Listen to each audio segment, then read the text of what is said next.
Somehow Palpatine returned.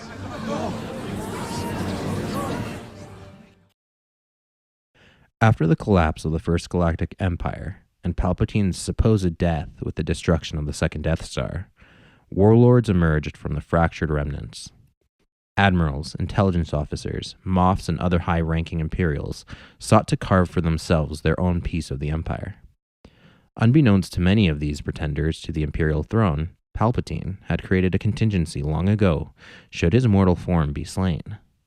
Deep in the Galactic Core, on the planet Byss, hidden from the happenings of the wider galaxy, Palpatine was able to resurrect and begin to build, in secret, a new dark empire. You are listening to the Star Lords Podcast. I find your lack of faith disturbing. Are you stuck-up, half-witted, scruffy-looking nerf herder? But I was going into Toshi Station to pick up some power converters.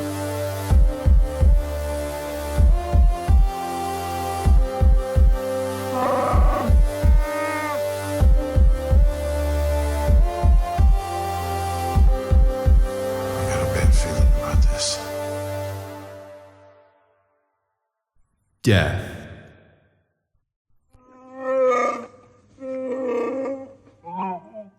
The death of Emperor Palpatine dealt a crippling blow to the Galactic Empire, shattering its once mighty unity and plunging it into chaos. Without a formal line of succession, an oversight born of Palpatine's hubris and his belief that he would rule eternally, the Empire fractured into warring factions, each vying for dominance. Despite their efforts to craft a narrative of loyalty and sacrifice, the Imperial hierarchy itself struggled to believe the truth.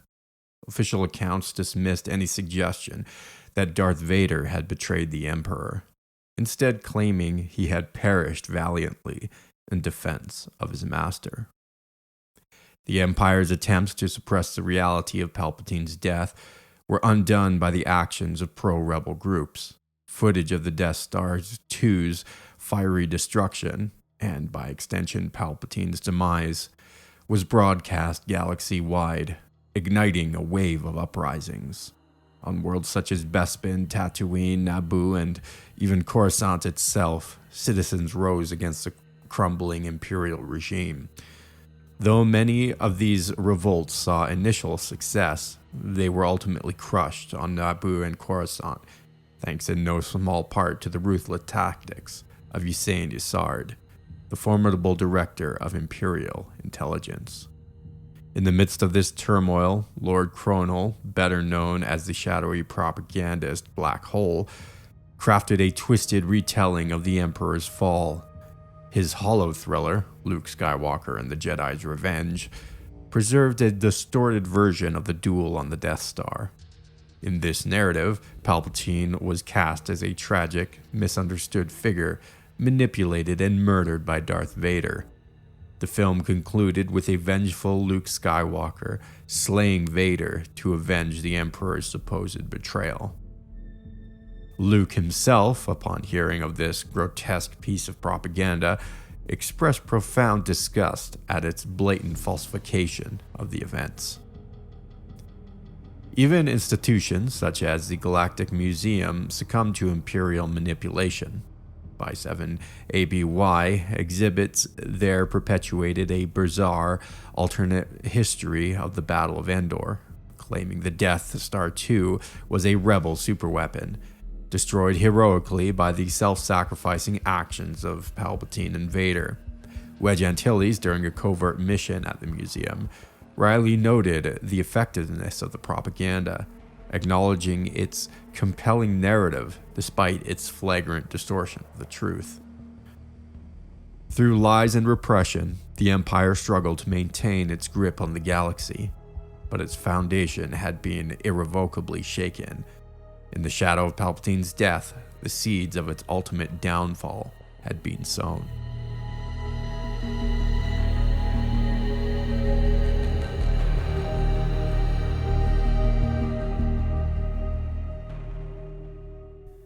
Resurrection.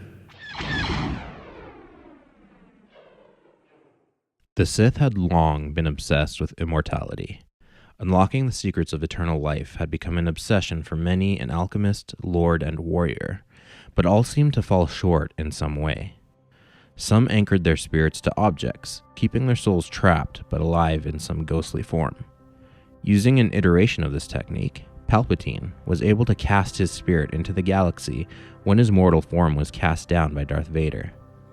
He latched himself and possessed the body of one of the Emperor's hands, Jang Droga, a fanatically loyal and devoted follower.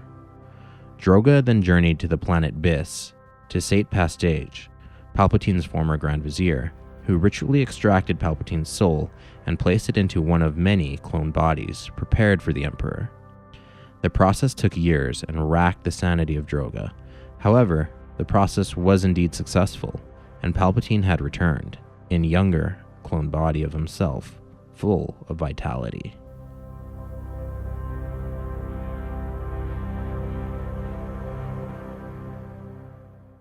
A new power rises. The Dark Empire had always been part of Palpatine's machinations. Since before the Galactic Civil War, Palpatine had always planned to grow his quote-unquote Dark Empire from within the bowels of the Galactic Empire. A more true Sith Dark Side Empire, fully dedicated to the dark side rather than a secular regime he had ruled over. However, Palpatine would not let the minor inconvenience and fact of his death get in the way of his well-laid plans. At first, he waited on Byss, surrounded by legions of dark-side ritualists, practitioners, and cultists. Behind his time from the shadows, the reborn Emperor watched and waited until he could recover his strength more fully. He saw the fragments of his old empire turn on each other, and elements start to come together in broken simulacra of what it had once been. He watched his enemies, the former rebellion, become the central government, but remained hidden from them.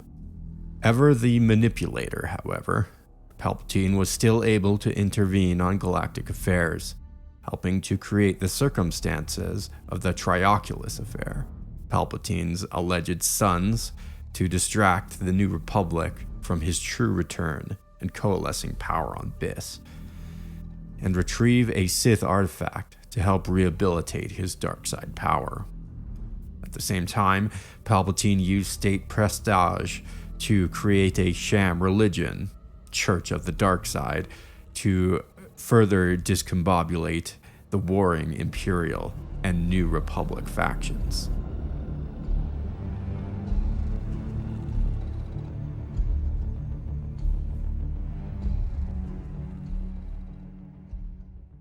Emergence. By 10 ABY, Emperor Palpatine, now fully restored to power, made his grand return in a display of unparalleled malice and destruction. From the hidden depths of Byss, he conjured a force-created wormhole, a devastating force storm that wreaked havoc on Coruscant, a world already scarred by infighting among Imperial warlords. Yet this destruction was no accident. It was a calculated vengeance. Palpatine had deliberately allowed the mutiny to fester in the corpse of his old empire, his cruel philosophy dictating that only the strongest deserved to survive, as his former servants spent the better part of the last few years warring with each other and the Galactic Alliance. The Force Storm, however, had a secondary purpose. It served as a means to capture Jedi Knight Luke Skywalker, who was subsequently dragged into the dark heart of the Empire on Byss. In a shocking turn, Palpatine seemingly succeeded in corrupting Skywalker, declaring him the heir to Darth Vader's legacy. The fallen Jedi was anointed as Palpatine's Sith apprentice and supreme commander of the Imperial military. To cement this dark union, the Emperor unleashed his most fearsome weaponry, the World Devastators, against the planet Mon Calamari, ravaging the oceanic world. Yet appearances were deceiving. Skywalker had only feigned allegiance to infiltrate the heart of the dark side. Like many before him, Luke thought he might be able to defeat the dark side from within. He secretly transmitted override codes to the World Devastators to the New Republic, disrupting their assault, though his subterfuge could only last so long under Palpatine's watchful eye. On Byss, he engaged Skywalker in a duel, and amidst the battle, Luke truly succumbed to the dark side.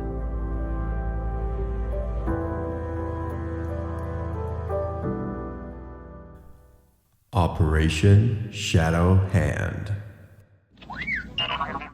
Operation Shadow Hand, also known as the Shadow Hand Strategy, marked a grim chapter in the Galactic Civil War, a campaign that followed the chaos of the Thrawn campaign. It was the reborn Emperor Palpatine's master stroke, a desperate bid to reclaim control of the galaxy through sheer terror and annihilation. From the heart of the deep core, the Dark Empire unleashed a ferocious wave of assaults upon the New Republic. In the immediate aftermath of Grand Admiral Thrawn's defeat, the Galactic Empire appeared to falter. At Palpatine's secret command, the remnants of the Imperial fleets retreated from their hard-won territories, abandoning gains during the Thrawn campaign. The New Republic, emboldened by their perceived victory, pursued the crumbling Imperial forces deep into the Outer Rim territories. Fleet after fleet was dispatched to engage splinter factions like the Seutric hegemony and the restored empire in Corva sector, leaving the core worlds, including Coruscant, vulnerable. The Emperor struck with precision. Emerging from the deep core, his war fleets descended upon the unsuspecting New Republic in a series of devastating attacks. Worlds like Metelos and the Caeculius system were besieged. The New Republic, overwhelmed and outmaneuvered, abandoned Coruscant. In a single nightmarish stroke, the Galactic Empire was restored, and the New Republic was once again reduced to the status of a rebel alliance.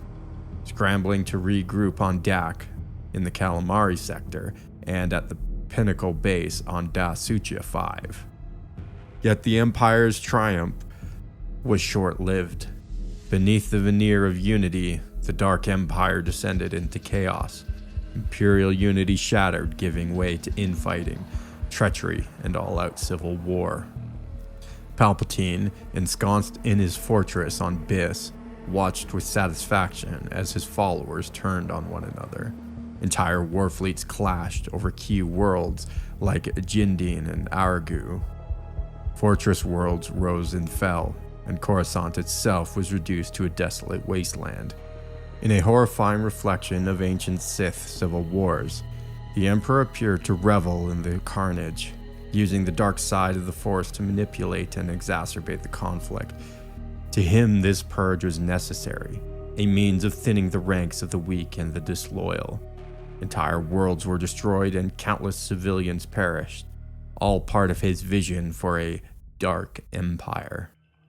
This sinister government would transcend mere military might, instead imposing dominion through the direct power of the dark side, a megacratic nightmare where the Force itself ruled supreme. Palpatine's twisted vision consumed both his enemies and his allies, leaving the galaxy in ruins and demonstrating the terrible price of his dark ambitions. Determined to crush the New Republic and its hope of resistance, Palpatine advanced his campaign to the New Republic stronghold on Pinnacle Moon. From the bridge of his fearsome flagship, the Eclipse, he summoned a cataclysmic force storm, intending to obliterate the moon and all who stood against him. Yet the Dark Lord underestimated the bond between Luke Skywalker and his sister, Leia Organa Solo, Luke returning to the light. Together they confronted Palpatine, wielding the light side of the Force to sever his connection to the dark power that he commanded. In a moment of poetic justice, Palpatine's monstrous creation turned against him. The Force storm, no longer under his control, consumed the Sith Master and his flagship in a swirling maelstrom of destruction, ending his reign of terror once more. Yet the shadow of Palpatine's darkness lingered, a grim reminder that even in death, his soul free again to find another of his clone bodies laying in wait.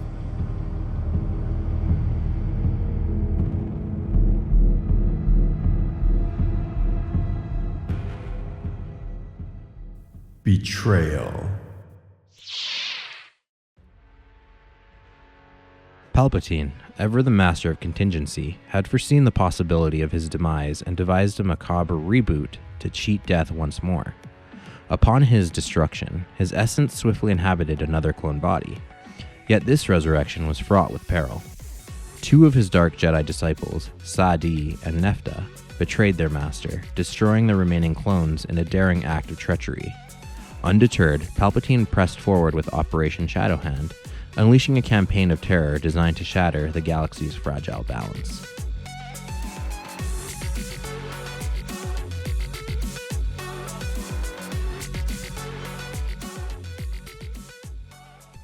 The gun pointed at the universe.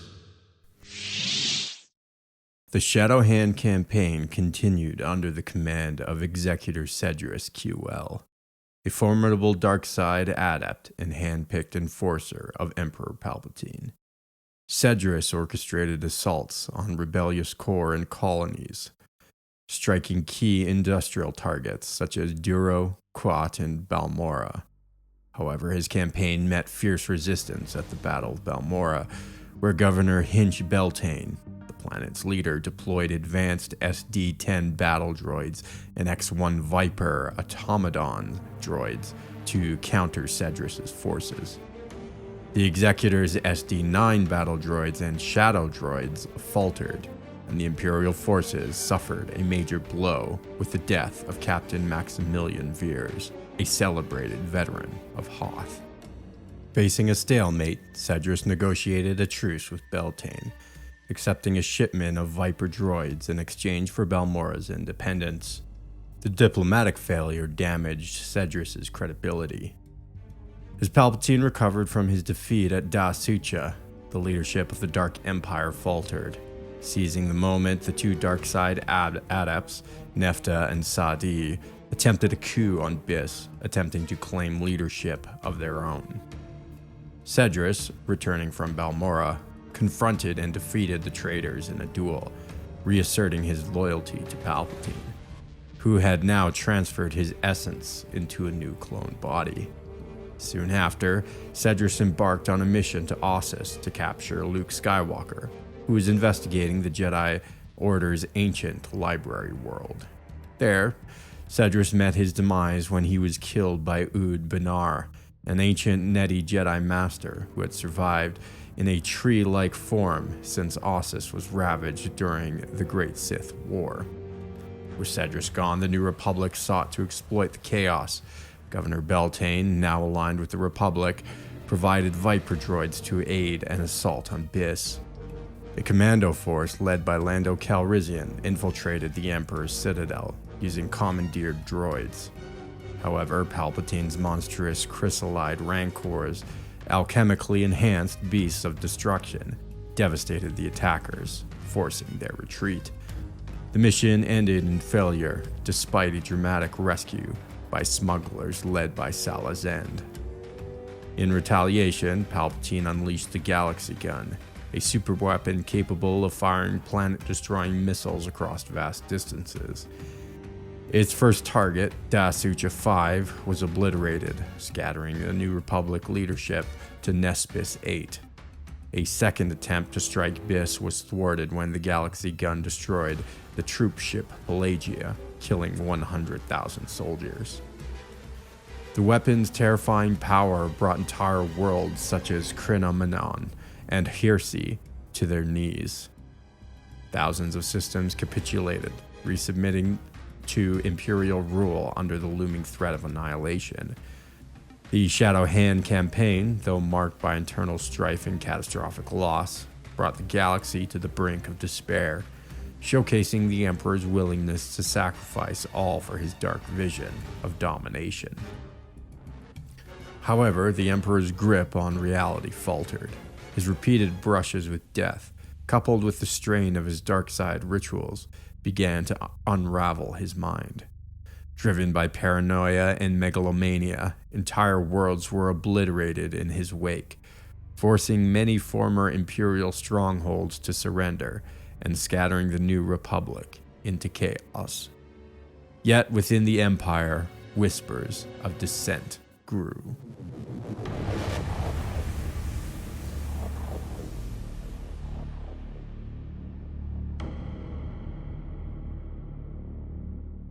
Downfall. The destruction of Da Sucha and the Nespis space city by the Galaxy Gun left the New Republic fractured and in hiding, with the Galactic Empire seemingly victorious. Yet this triumph was fleeting. Emperor Palpatine's dark side-fueled power began to corrode his mind, pushing him toward insanity.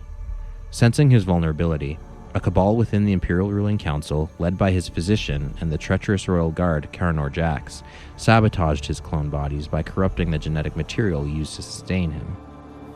Desperate to preserve his reign, Palpatine sought guidance from the ancient Sith Lords on Korriban, who advised him to possess the body of Anakin Solo, Leia Organa Solo's infant son. Aboard the Eclipse II, the Emperor launched a final attack on Onderon, engaging the remnants of the New Republic and the Jedi Order. His plans unraveled when R2-D2 sabotaged the Eclipse II, redirecting it into Byss. The collision triggered the Galaxy Gun to fire upon the planet, annihilating Byss, the Imperial fleet stationed there, and Palpatine himself. This catastrophic loss shattered the Empire's central authority. Politically and militarily decapitated, the once mighty Dark Empire collapsed into chaos. In the aftermath, the Empire splintered. The surviving fleets retreated into the Deep Core, where warlords like Blitzer Harsk and Trutin Teradok vied for dominance, while the Pentastar alignment held sway in the Outer Rim. The Imperial Ruling Council, led by Karnor Jax, briefly maintained control as the Crimson Empire, though it would not last long either.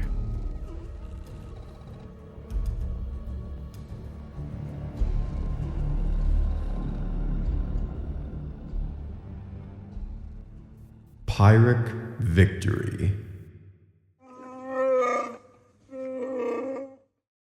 The Empire's strength was severely diminished by the time Admiral Natasi Dala unified the Deep Core warlords. The Imperial fleet could muster fewer than 200 star destroyers, a pale shadow of its former glory.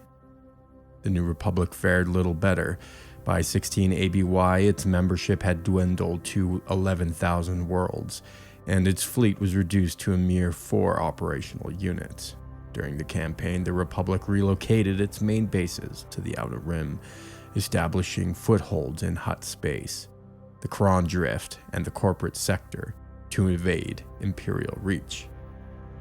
The conflict's lesson inspired the Republic's new class modernization program, which introduced powerful dreadnoughts like the Mediator-class battlecruiser and the Viscount-class Star Defender, developed in response to the Empire's Star Dreadnoughts.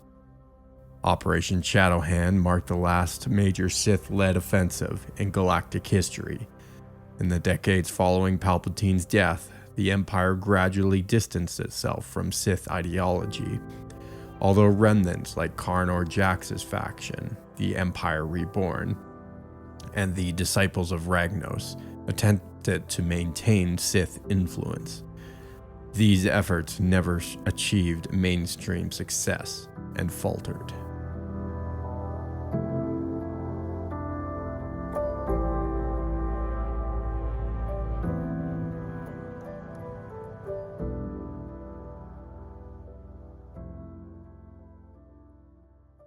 Military and governance. Under the Dark Empire, Palpatine reimagined his galactic dominion as a magocratic estate where the Force, specifically its dark side, became the foundation of governance and power. Unlike the Galactic Empire of old, which covertly relied on Sith manipulation, the Dark Empire openly embraced Force users, with Dark Jedi, Sith adepts, and acolytes enforcing Palpatine's decrees. At the apex of the Dark Hierarchy was Palpatine himself, wielding supreme authority and envisioning a future where the dark side alone would render superweapons obsolete. The Dark Empire operated throughout a council known as the Diet of Imperial Planetary Governors, which enforced policies across its territory. Yet this governance was a facade for the absolute rule of Palpatine and his cadre of dark side adepts. To safeguard his regime, Palpatine implemented contingency measures, ensuring the Empire could function autonomously should he perish before transferring his essence into a new host body. While Palpatine aspired to rely solely on dark side, the Dark Empire leaned heavily on advanced military assets and superweapons to subjugate the galaxy first. Its arsenal was a terrifying blend of force-imbued horrors and conventional firepower.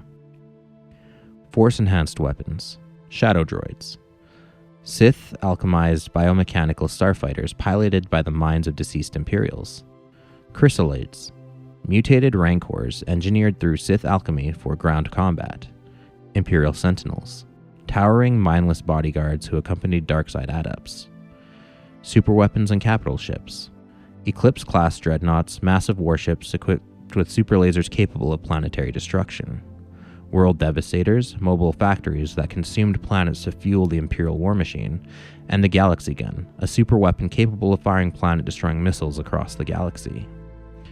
And included the traditional military might of the Empire's navy, capital ships, and fighters, as well as its accompanying ground forces of ambulating tanks and legions of stormtroopers, some enhanced by darkside energies.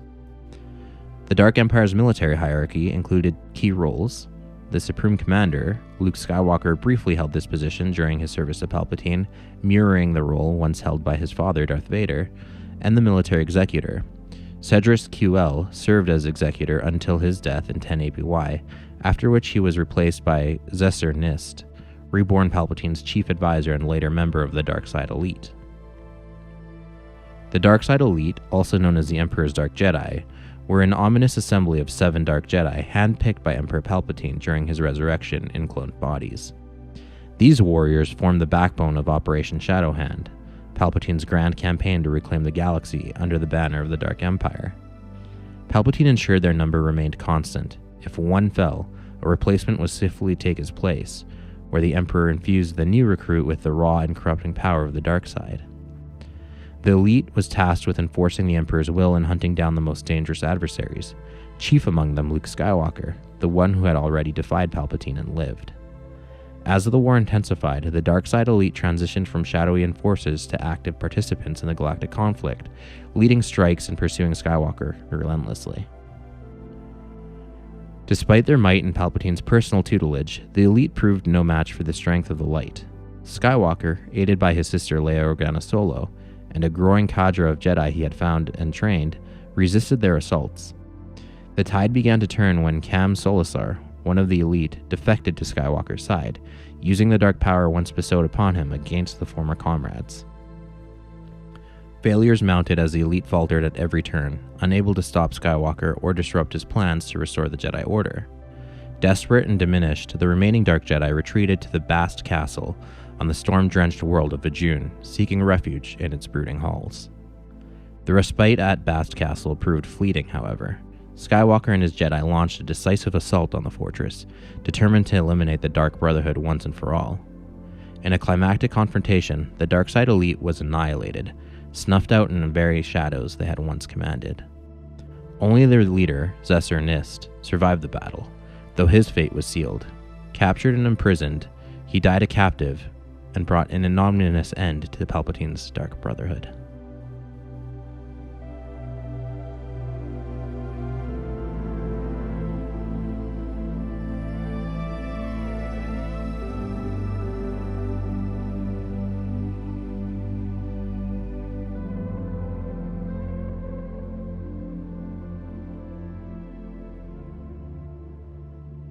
Welcome aboard the Millennial Falcon. This is Christian.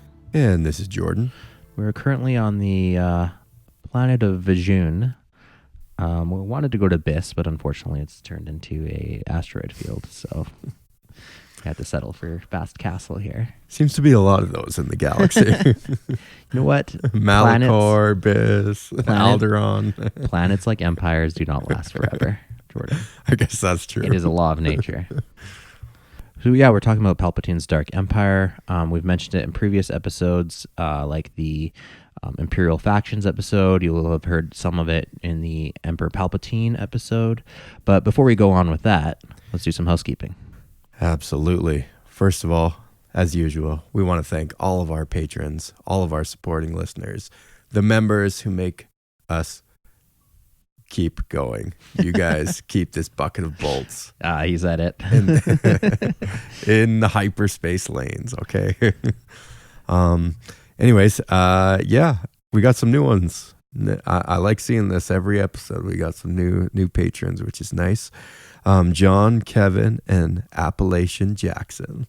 I've always wanted to go to the Appalachians myself, but I don't know if I'll ever make it there.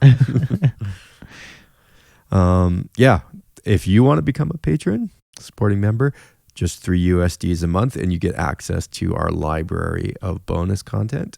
And we try and release, at least a new bonus episode a month. But if you're a new patron, you got a whole back catalog to catch up on. So that's always fun. If you get the $5 Jedi Knight tier, you will not only get access to the bonus episodes, but you also get ad-free listening. So all our new episodes will be on the Patreon for ad-free for the $5 tier. We also do single buys of the bonus episodes on Patreon as well if you don't want to do a monthly subscription. And if you wanted to just give us a little something, send some credits our way, we take single PayPal donations at starlordspodcast@gmail.com. And we also accept Bitcoin. So if you want to give us some of that Sci-fi money? Yeah, magical internet money, you can send it our way. Our Bitcoin address is in the description of the show. And we also have merch on Redbubble, link also in the description of the show if you're interested in some merch like mugs or shirts or anything like that. If you can't support or don't want to support monetarily, well, screw you. We don't want you as a listener. No, just kidding. You can still help us out by rating or reviewing the show wherever you listen to podcasts. That definitely helps us out as well. And share the show. Share the show with friends or family or groups that you might be in that would be interested in this kind of content. Also, don't forget to follow us on social media. We are on Discord, Instagram, x.com, Facebook. You can just search Star Lords or Star Lords Podcast in any of those platforms and you'll find us. Discord link is also in the link description in the show. And for any other business inquiries, questions, or comments, you can go to starlordspodcast@gmail.com and email us there. And you can DM or email us your fan fictions, Star Wars collections, headcanon, in-universe ads. We love our in-universe ads. And any corrections or comments on any other episodes, and we can retroactively address them in future episodes. All right, I think I got it all. All right, perfect. Let's jump into the Dark Empire. Yes. Where to begin? The Dark Empire is a mixed bag. Yes.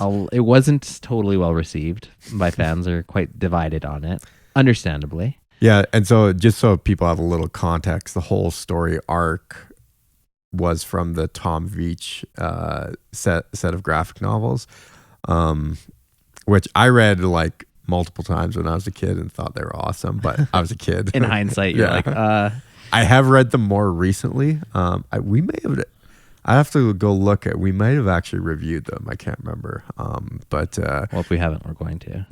Yeah, no, I think they're on our Patreon, so we may have discussed them in the past. But yeah, I mean, it wasn't as good coming back around. Yeah. But it is interesting, a little bit of sort of backstory on that, because I just finished the Thrawn trilogy by Timothy Zahn. And actually Zahn and Tom Veitch had like collaborated in building the sequel series, because the Thrawn series was going to be 5 years after the Return of the Jedi, and the Dark Empire was going to be 10 years after the Return of the Jedi. And in Dark Empire, obviously you get the third solo child, and the twins are already a little bit grown up by this point. So they had collaborated on these stories just so that they were cohesive and stuff. But it was always planned that there was going to be a novel sequel, and then there was going to be like a graphic novel sequel, and Dark Empire is what ended up being the graphic novel sequel. Now, in terms of like, this is out of universe lore, but in terms of the reception, the Timothy Zahn novels were received much better than positively. Much more positively. Now, I didn't hate the Dark Empire series, but they're a little more wild, and I thought they took a lot of liberties with cloning and resurrection. This is going to be a topic that will haunt us in the near future.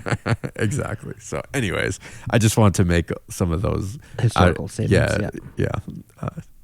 Out of universe comments on the lore. Yeah, absolutely. You know, I'm actually surprised that they had collaborated on this, because to me it seemed like it was like retroactively fitting in the Thrawn material. So I'm actually surprised that they planned it. Yeah, I was reading about this. They had like made sure that they had like worked together so that their stories weren't like conflicting in any major way. Yeah. You know? And maybe there is some. It's not that they were conflicting, but it seems like one was dancing around the establishment of the other. That's the feeling, and it's hard to quantify that, but that's the feeling I got from. Maybe. It's hard to say. Like Dark Empire came a year or two after the first Thrawn novel came out. Like it was always planned that the Thrawn was going to be the big return. The big trilogy, and then Dark Empire wasn't as big of a deal. More like a side story. Yeah. And even that has like its own side stories, like novelizations, like The Glove of Darth Vader has elements that play into the whole Dark Empire mythos, let's say. So there's even like more kind of pseudo spin-off material off of that. So spin-offs off of spin-offs. Rarely quality. But it also, like obviously with Zahn making the Thrawn trilogy 5 years after Return of the Jedi, that gives you like a lot of wiggle room to do stories before that. And then same with Dark Empire, but that 5-year gap between again that's true. Makes like you can write time skips allow you to work with exactly new ideas. And all those same comments and criticisms can also be resurrected with the Disney trilogy. Dark Empire often gets thrown in our faces whenever we bring up our criticisms of The Rise of Skywalker. Which I think is not fair. If you made a trilogy movie series just based off Dark Empire, it 100% would still be better than. So here's the thing. In my opinion. First, let's again admit that Dark Empire wasn't the best of expanded universe. I don't think so, no. Not in my opinion. Now, it is very clearly influenced the Disney, at least the last Disney movie. In a lot of ways. Absolutely. This is one of those things that like shows me that someone at Lucasfilm was taking notes, was looking into past material and what they can take and bring forward as ideas. Yeah. And for whatever reason, they settled on not the greatest I know. stories. I know. It's like of all the ones you could pick. Yeah. And like they just did it worse. I know. So they already took something that wasn't like well liked, and then they made it not as good. Let's talk about the resurrection of Palpatine. First and foremost, at least there was a plausible explanation, whether you like it or not. There's a lot of downsides to resurrecting Palpatine. We did actually bring a lot of these criticisms up in The Rise of Skywalker. Things like undoing the Chosen One's task, Darth Vader's task. All those criticisms are true for this too. Yeah. Let's be upfront about that. The whole Chosen One prophecy, Darth Vader killing Palpatine was necessary for Anakin's character, and you completely undercut that whenever you bring Palpatine back, regardless if it's EU or Disney canon. And I think we've leveled this criticism of Star Wars in general in the past, both EU and Disney Star Wars, is just the insistence on bringing back characters that have died. And so it just makes death very cheap, so that it really doesn't mean anything, and you can just kill off a character because you can always bring them back if you need them. And there are no consequences, and so on and so forth. They've made all these same, and these are true for this too. And so let's be real about that. At least they had a plausible explanation. They tried to explain how Palpatine returned. Whereas The Rise of Skywalker did not bother to do even that. And they left it to their own expanded universe, their canon, to try and explain away those details. Let's be honest, they didn't have a plan. They didn't think about it. They just wanted to bring him back. We'll figure out the details later, and threw it to their canon writers to figure out. Yeah. At least with Dark Empire, they said, okay, he died, his mortal form was destroyed, but his spirit endured. And we have seen that happen with other Sith Lords. So this isn't something that's unique to Palpatine. Like, it's a plausibility.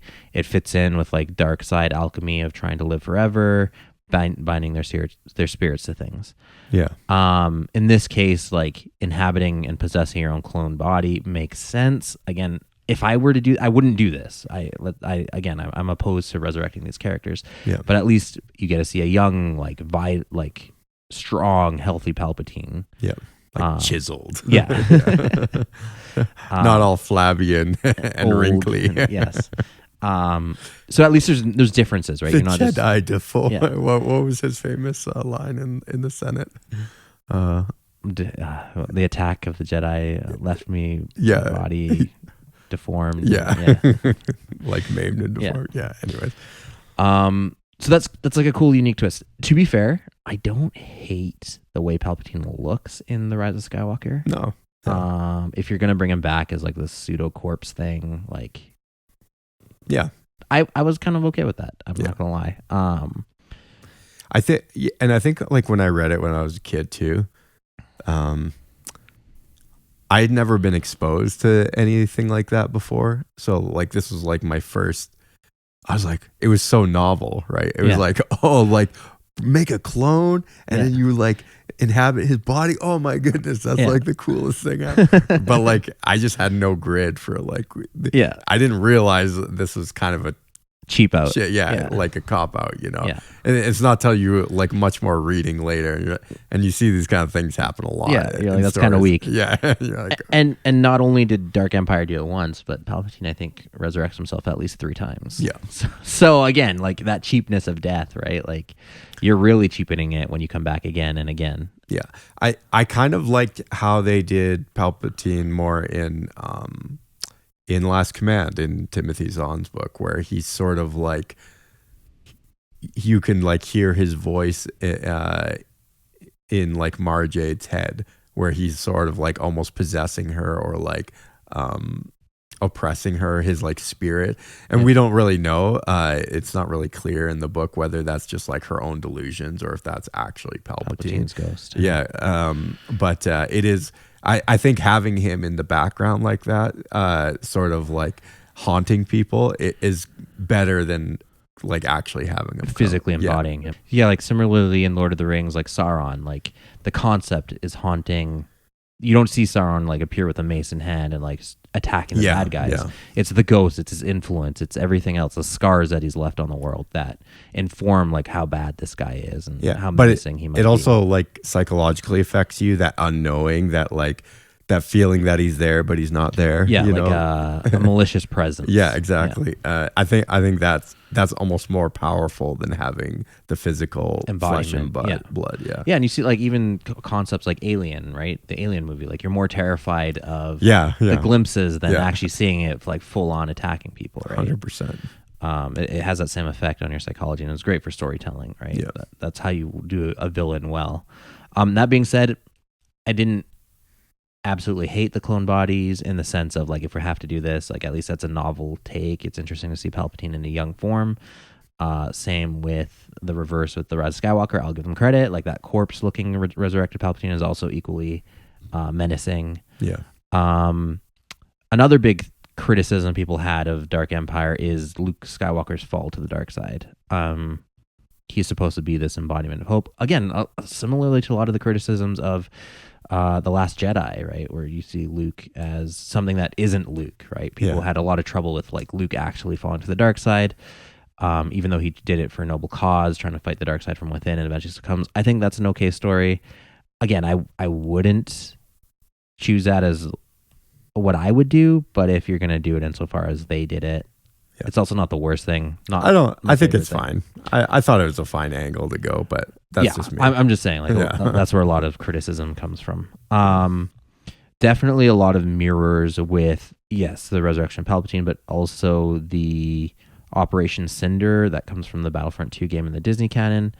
How the Empire is killing itself. So this is something I have a huge problem with in the Disney version is, and again, I swear someone just lifted these story elements and didn't understand them.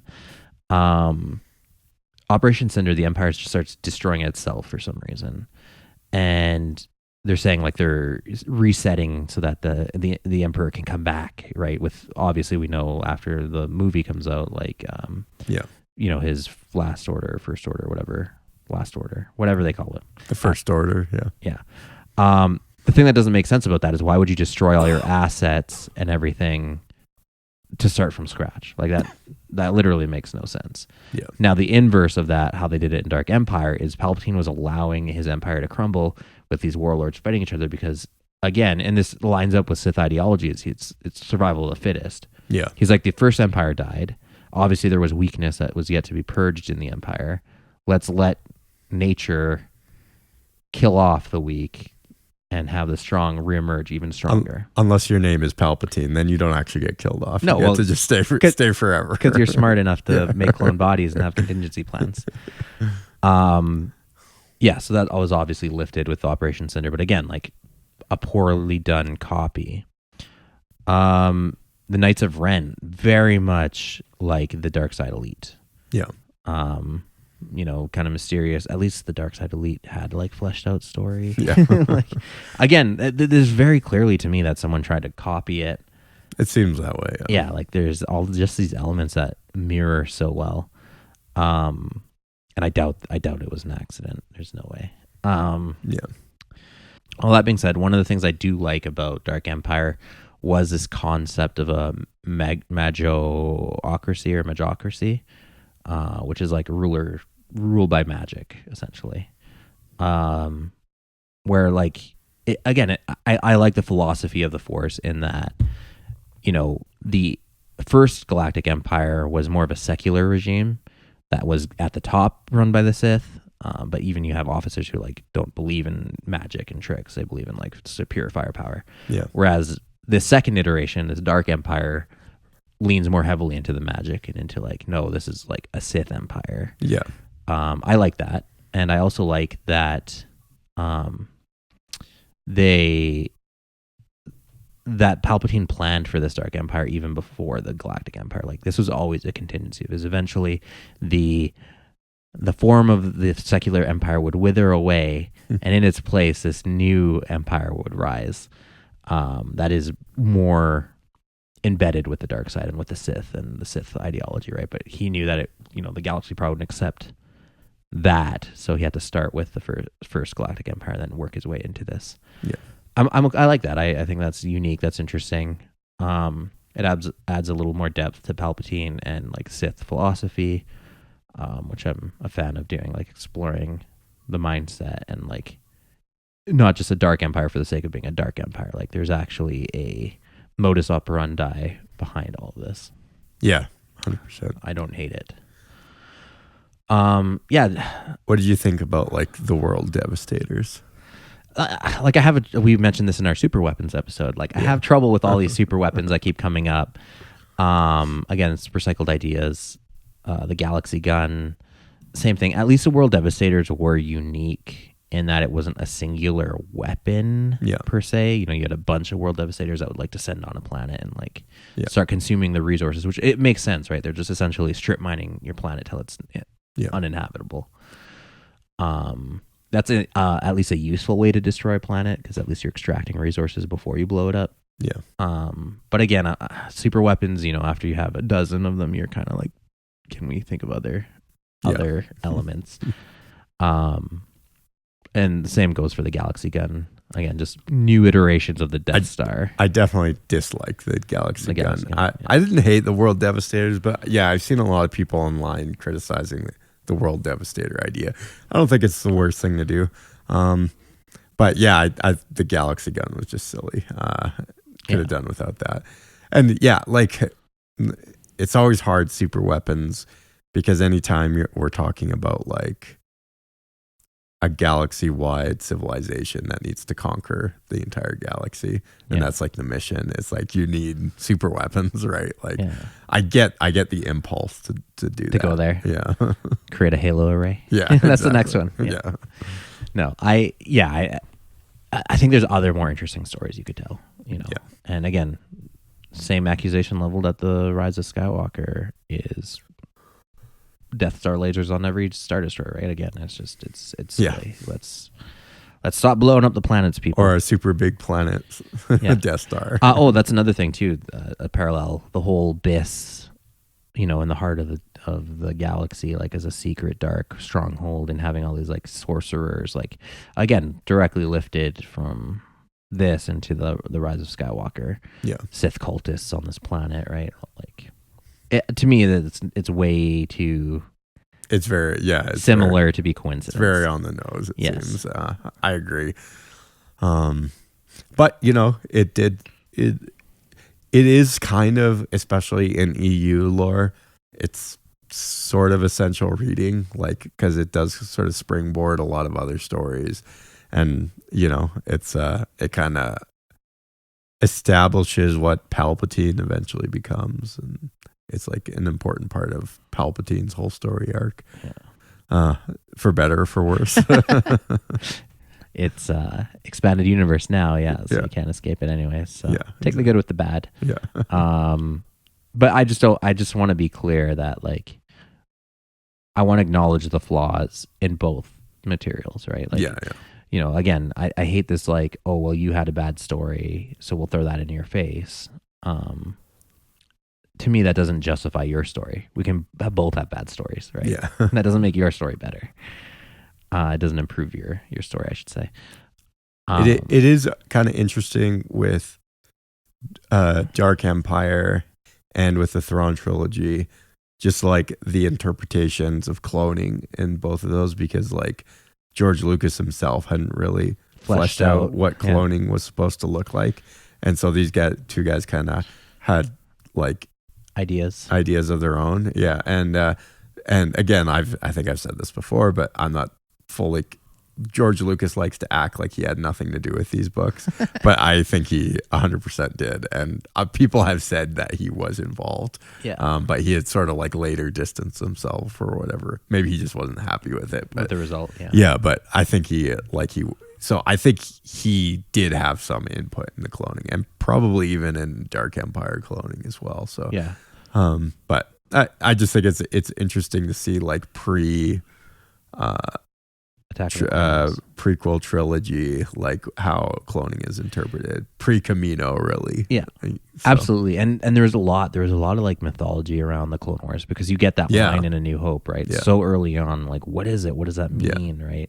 Were the Jedi the clones, or the clones the bad guys? Were they the good guys? Like, and there's all these interpretations and like drafts that Lucas had come up with, or other authors had actually made expanding universe. Maybe we can, I don't know if there's enough content for a full episode, but we definitely can dive into the different ways that the Clone Wars existed before it was actually made concrete in the movie. So stay tuned for a future episode on that. That's all I really have to say about Dark Empire. I do have one other point that's not related to Dark Empire, but writing this episode made me go down a rabbit trail for Star Wars. So if you'll indulge me for a minute, kind of related to our linguistic episode. And we brought this up even in a turn of phrase really early on in one of our philosophies of the Jedi, I believe, about like whenever we use English idioms in Star Wars, like they kind of have to retroactively make sense. Like we talked about the concept of hell at one point, like Han Solo uses the term hell. Yeah.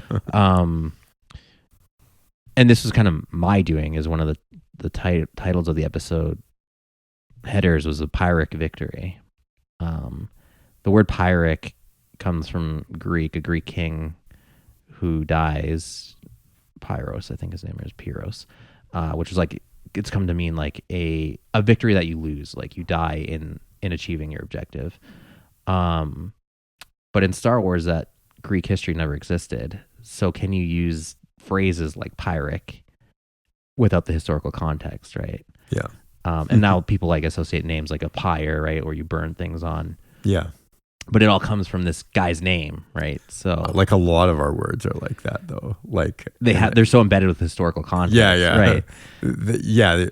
They would not exist in another galaxy far, far away because Yeah. those events and places never happen. So Right. you don't get. So now you have to like retroactively create a character named Pyros, and he, was maybe a Jedi or something that had some kind of defeat in a similar vein. Again, we don't want to like get into the like. You got to suspend your disbelief a little bit, right? Yeah. Whenever you're engaging with any fictional universe. So I do get a little annoyed when people get kind of autistic about stuff like that, where it's just like, okay, it's not that big of a deal, dude. Just like it's a fictional universe. Just I don't know. I like to get pedantic. It's the Greek history is a King Pyrrhus of Epirus. okay. So just for reference, I don't know. It kind of just stuck out to me all of a sudden. And I think about all, right, like you said, what other phrases and language do we use? And then there's also the whole question of translation, right? Like, are they even speaking English? They're obviously speaking a language. Sure. In the galaxy far, far away, they're speaking basic. Galactic basic. Exactly. Yeah. And this is just our version translated for us to understand, right? So we have to read subtitles the whole That's time. one way you could interpret it. Yeah. So the concept of a Pyrrhic victory, we can understand that. Right. Yeah. Yeah, conceptually, it's thought for thought translation there. So yeah. Okay, good. Well, make sure you guys reach out to us on the social medias, Instagram, Facebook, x.com, the Star Wars Podcast. DM us. Let us know what you think about this episode. Anyway, see ya.